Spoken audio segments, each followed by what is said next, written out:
வணக்கம். தமிழ் ஃபுட் கார்னரில் இன்னைக்கு ஹெல்த்தியான கோதுமை மாவு புட்டு பண்ண போகிறோம். இந்த புட்டோட டேஸ்ட் ரொம்ப நல்லா இருக்கும். இப்போ எப்படி பண்ணுறதுன்னு பார்க்கலாம். 1 கப் கோதுமை மாவு எடுத்து வச்சுருக்கேன்.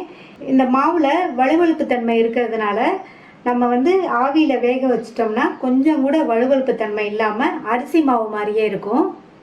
ஒரு இட்லி பாத்திரத்தில் தண்ணி கொதிச்சிட்ருக்கு.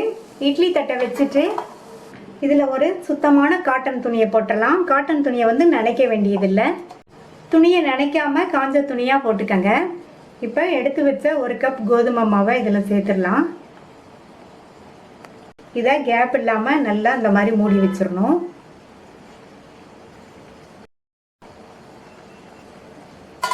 மூடி போட்டு ஸ்டவ்வை மீடியம் ஃப்ளேமில் வச்சு 20 நிமிஷம் வேக வச்சுக்கலாம். 20 நிமிஷம் ஆச்சு. மாவு நல்லா வெந்துருச்சு. இதை வெளியில் எடுத்து வச்சு ஒரு பிளேட்டுக்கு மாற்றி வச்சிடலாம். இது ஒரு கரண்டி வச்சு இந்த மாதிரி உடைச்சி விட்டுறலாம். கட்டிகள் இல்லாமல் நல்லா உடைச்சி விட்டாச்சு. மாவும் நல்லா ஆறிடுச்சு. மாவும் வழுவழுப்பு தன்மை இல்லாமல் நல்லா அரிசி மாவு மாதிரியே இருக்குது. பாத்திரத்துக்கு மாற்றிட்டு இது கூட 2 பிஞ்ச் உப்பு சேர்த்து நல்லா ஒன்று போல் கலந்து விட்டுட்டு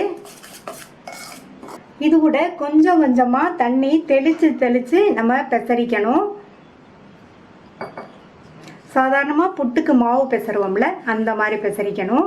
நான் நார்மல் தண்ணி தான் தெளிக்கிறேன்.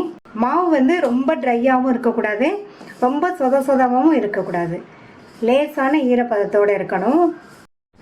கொஞ்சம் கொஞ்சமாக தண்ணி தெளித்து பெசரியாச்சு. லேசான ஈரப்பதத்தோடு இருக்குது. இந்த மாதிரி தான் இருக்கணும். இப்போ இந்த மாவை கையில் எடுத்து இந்த மாதிரி பிடிச்சு பார்த்தா பிடிக்க வரணும். இந்த மாதிரி உதுத்து விட்டோம்னா அது உதுந்துடணும். இதுதான் கரெக்டான பக்குவம். ஓரளவு கட்டிகள் இல்லாமல் கரெக்டாக தான் இருக்குது.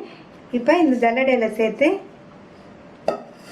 இந்த மாதிரி தேய்ச்சி விட்டோம்னா கொஞ்சம் கூட கட்டிகளே இல்லாமல் நமக்கு மணல் போல் புட்டு வேக வைக்கிறதுக்கு கரெக்டாக மாவு கிடச்சிரும்.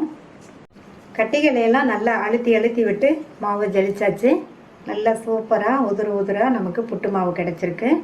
இட்லி பாத்திரத்தில் தண்ணி விட்டு நல்லா கொதிச்சிட்ருக்கு.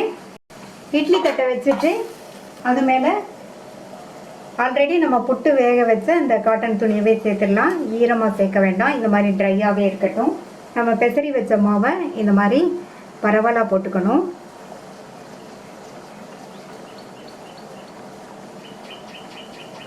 இந்த மாதிரி பரவலாக போட்டால் தான் எல்லா பக்கமும் புட்டு நல்லா ஒன்று போல் வெந்துடும். இதை மறுபடியும் நல்லா இந்த மாதிரி க்ளோஸ் பண்ணி விட்டுட்டு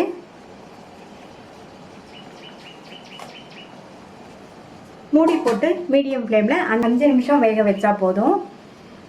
5 நிமிஷம் ஆச்சு. புட்டு வெந்துருச்சான்னு பார்க்கலாம். கொஞ்சம் மாவு எடுத்து இந்த மாதிரி திரிச்சோம்னா தெரிய வரும். இந்த மாதிரி இப்போ புட்டு வெந்துருச்சு. ஸ்டவ் ஆஃப் பண்ணிவிட்டு இந்த பாத்திரத்துக்கு மாற்றி வச்சிடலாம். புட்டு நல்லா கமகமன் வாசனையாக இருக்குது. புட்டு ஓரளவு ஆறிடுச்சு. இது கூட 4 டேபிள் ஸ்பூன் நாட்டு சக்கரை சேர்க்குறேன்.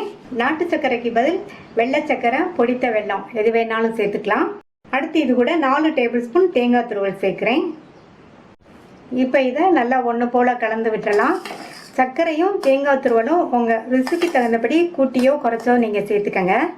இந்த பேனில் 1/2 டேபிள் ஸ்பூன் நெய் சேர்த்து நெய் உருகினதும் இதில் 10-12 முந்திரியை உடைச்சி வச்சுருக்கேன். அதை சேர்த்து இந்த நெய்யில் நல்லா வறுத்துக்கலாம். இந்த முந்திரி பருப்பு ஆப்ஷனல் தான். இந்த மாதிரி நெய்யில் முந்திரி பருப்பை வறுத்து நம்ம புட்டில் சேர்த்தோம்னா சாப்பிட்றதுக்கு ரொம்ப டேஸ்ட்டாக இருக்கும். நல்லா வறுத்தாச்சு. இதை புட்டில் சேர்த்துடலாம். புட்டில் சேர்த்துட்டு நல்லா ஒன்றா மிக்ஸ் பண்ணி விட்டுடலாம். நல்லா மிக்ஸ் பண்ணி விட்டாச்சு. இந்த ஸ்டேஜில் நீங்கள் விருப்பப்பட்டீங்கன்னா ஏலக்காய் தூள் சேர்த்துக்கோங்க. நான் ஏலக்காய் பவுடர் சேர்க்கலை. நல்லா வாசனையான டேஸ்டான ஹெல்த்தியான கோதுமை மாவு புட்டு ரெடி ஆயிடுச்சு. இந்த சுவையான கோதுமை மாவு புட்டை ட்ரை பண்ணி பார்த்துட்டு உங்கள் கமெண்ட்ஸை சொல்லுங்கள்.